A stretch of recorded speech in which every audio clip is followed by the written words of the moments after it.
Nagy Róbert Rádi Attila nem nagyon cifrázta a dolgokat, gyakorlatilag megcsinálta, hogy van a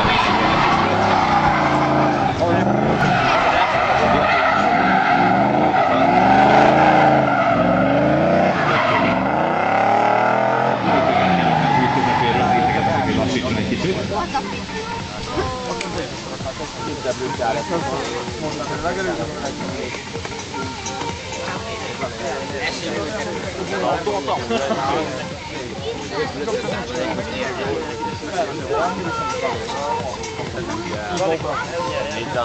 Ez a kérdés, hogy szeretné újra kezdeni, a bemelegítő körrel, vagy rögtön megy a mért körrel?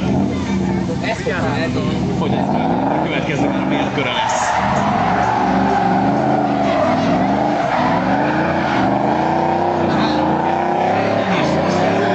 Igazából Rádi Attila a pályán.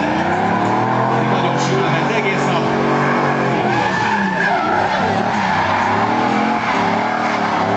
Csúnya lenne, hogyha most hibázna.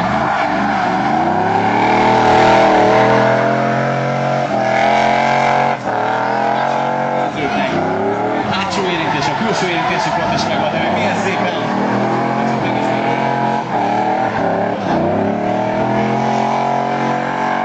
És ebben a pillanatban a célban Rádi Attila tehát a döntőben ezt tudta nekünk produkálni.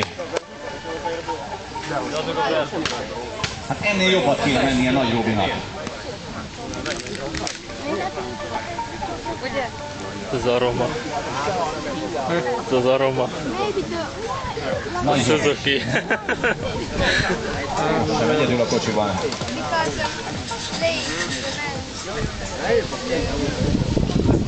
Most nem látszott. Ő is a döntőnek.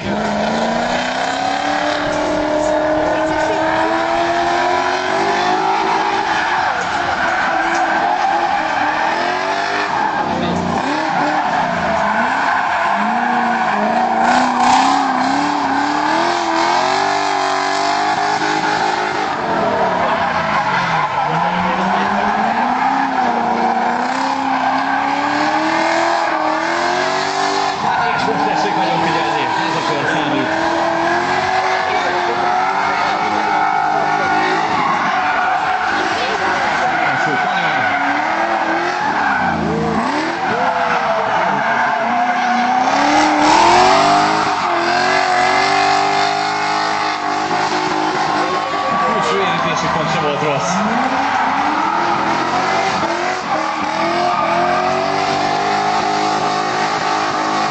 És Nagy Robi is a célba ért. Rádi Attila és Nagy Robi, kihirdetjük most az eredményt, hogy majd csak a dobogó. Most megtudjuk. Akkor nem kell soká.